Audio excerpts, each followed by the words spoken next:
let's talk a little bit about tone. I actually learned my greatest lesson about tone from one of my professors, one of my great mentors, Peter Saccio. Peter's one of the foremost Shakespeare scholars in the world. Though you might be a little bit shocked to hear me describe Deadpool in the same breath as Shakespeare, I would like to suggest that actually what these writers in Deadpool 2 are doing is actually very similar to something that Peter Saccio pointed out that Shakespeare was doing in Henry IV Part 2. If you know Henry IV Part 1, the show gets stolen by a big fat character named Falstaff. Falstaff is the big clown. He provides the comic relief in the piece. If you remember Jack Black in High Fidelity, well, Falstaff was the Jack Black of his day, that character who stole the show and everyone fell in love with him. And when the audience came for Henry IV Part 2, they were really coming for Falstaff. So what happens in Henry IV Part 2 is you show up, and just like you show up in Deadpool with the expectation like, oh, I get it.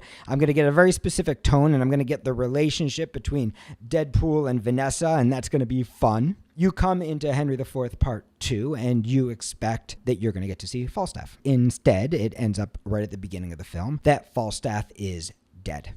Falstaff's death is reported by a drunken prostitute in Henry IV Part 2.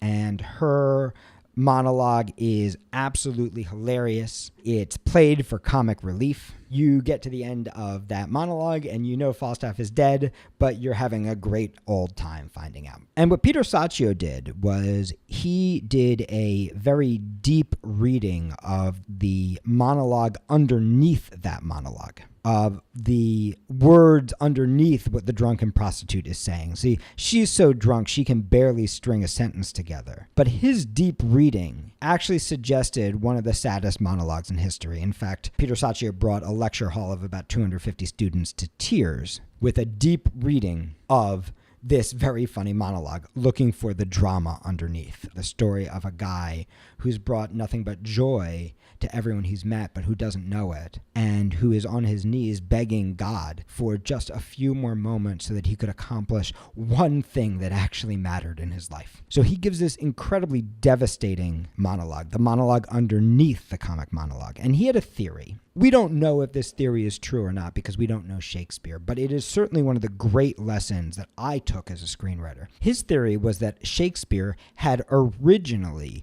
written the dramatic monologue, that he had realized after writing it that if he put that dramatic monologue at the beginning of Henry IV Part 2, he wouldn't be able to tell his history play about Hal turning into Henry IV. Instead, the whole piece would become about Falstaff's death, that it would just be too heavy. He would reduce his whole audience to tears early in the play, and he'd never be able to bring them back. So Saccio's theory was that Shakespeare had actually rewritten the monologue, changed not the content, but the way that content was delivered, and in doing so, played the same lines, the same idea for comedy rather than for drama. I'd like to suggest that that's exactly what Deadpool does as well.